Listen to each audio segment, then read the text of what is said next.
Hi, my name is Joe Flanagan. I'm the chairman and CEO of Acquirent, and it is a great pleasure to talk to a longtime friend of our company and mine, Dr. Adam Goodman, who is a professor of, he directs Northwestern University's Center for Leadership, and is a clinical professor at McCormick School of Engineering and Applied Science, Northwestern.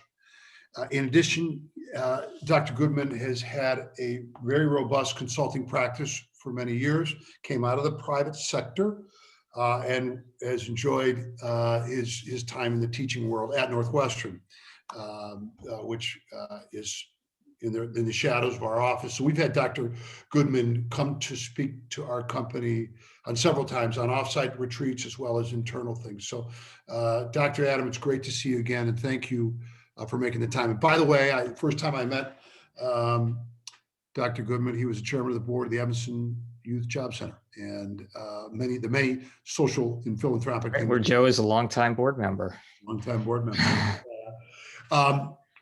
So let's talk about your area of concentration. As I look at where we're at today, we're right about the year mark of this worldwide pandemic, and it's been a whale of a year.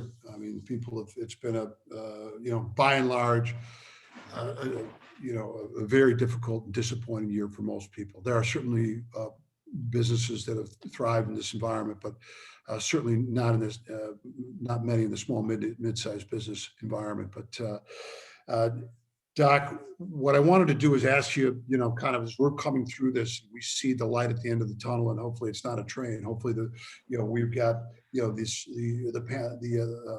vaccines are getting put in people's arms, and people are feeling better about going out and re-engaging with the world, and people are seeing friends and family again and going to movies and things like that. We're really in the cusp of that, and hopefully we continue to make progress. What are business leaders should be thinking about 4-6 months down the road of how they're going to re-engage with their teams? I really think this has been an opportunity for people to understand the limits of if you have sort of a more white collar workforce, more of a service oriented enterprise that doesn't require people necessarily to physically be together for work to take place. I think what those CEOs, what those leaders are coming to understand is what are the limits of a distributed workforce.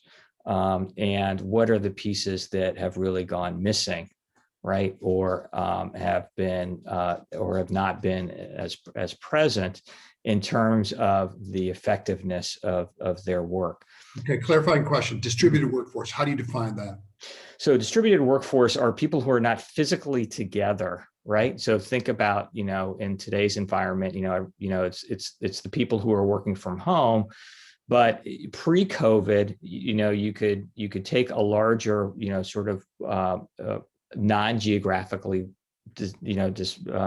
located workforce, and they could be anywhere, right? So one of the open source projects that I've worked with, actually chaired their board for a while, was an organization called Drupal. And code contributions come from people from all over the world, and people work all over the world. So they are entirely remote and have been for years.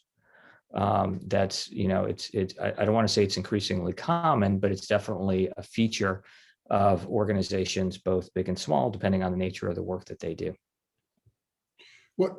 So it seems to be that there's a lot of as we get the employers or people are going to go back to work, leaders are going to be faced with a lot of challenges in terms of readdressing how that's going to happen in terms of timing, safety, workplace issues. People saying, "Hey, I had my best year and I was working from my home." How do leaders? How should they start thinking about that? And again, I'm not saying that we're all going to go back into a concentrated workforce. Is there some kind of a blend coming, or what's your forecast? Yeah, so I think what's going to happen is that over time there's going to be not necessarily a reversion to what we were doing, 2 or 3 years ago, but I think that there is a lot of hype around, okay, now we're just going to be distributed, right? Now we're just going to be remote, or we're going to be hybrid, and we're going to be comfortable doing that for the foreseeable future.